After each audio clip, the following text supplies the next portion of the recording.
Misha Hannah Krebs, sauna Canada a Hami. Agus háisig mí a giúmsachaidh na Gaelic, dúirt bheith mé an an-uiridh, bheith mí clúig becin ceol tradiisiúnta is thuna mí enamín puairste bheann sa Gaelic is. Bheith mé go sé canan at a gealaigh ha sin is bheith anna tíolach mo bheithéad a cùmnachadh, so mar sin gab mí cùrsa na a háisig mí uilthigh. Bhí mé go Oilthigh nu Francis Xavier an antagonis an Alba Nuadh is ha mé an sa rinn Celtis díú céim an hin, agus ha mé Sabhal Mòr Ostaig an Bliadhna iomlaid.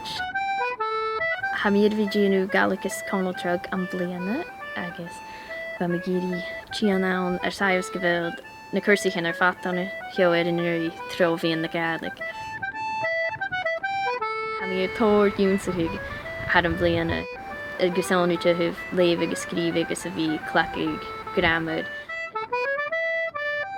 Na daine inniu anúte mí éon Sabhal Mòr Ostaig.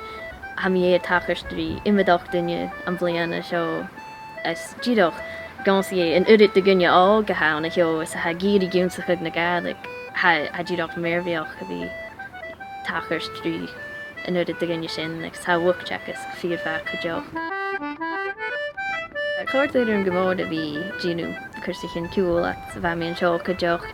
Sa chiad semester drain sin tóir obair setachin san na damsa chin céalaí a anna cheo is fashion go bheith intinach ar saibhs nach Romeo ó na damsa chin rálaibh is dúnsach mí tóir puairt Alba Nuadh ar nach Romí éhach roie agus tron bliana bheith tóir chodam in acin díoch puairste clíoch ag session in ach san darna semester Pushing chodam dá go éirín gona Celtic Festival agus go deoch sin sios a glasachú gus a bhí clúig ag ceollas crach gus bheith sin meach deoch.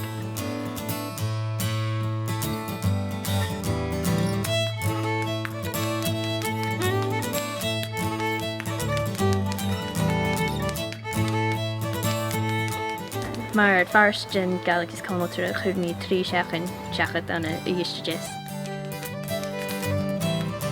Bheith mí a chuide ag an áfis ceollas is so mar sin bheith mí díoch díú becin obair ar hangaigh ach go deoch chuir mí chodam in a bhil mí dá go coniú in a bhagus Tachartasan san cóirsneach agus bheith fiad bheith gá díoch a giúnsa chu barach man obair a hacha ha díú tóir stúthh brasna chu go canan is cultúr is ceol is bheith me intinach gá.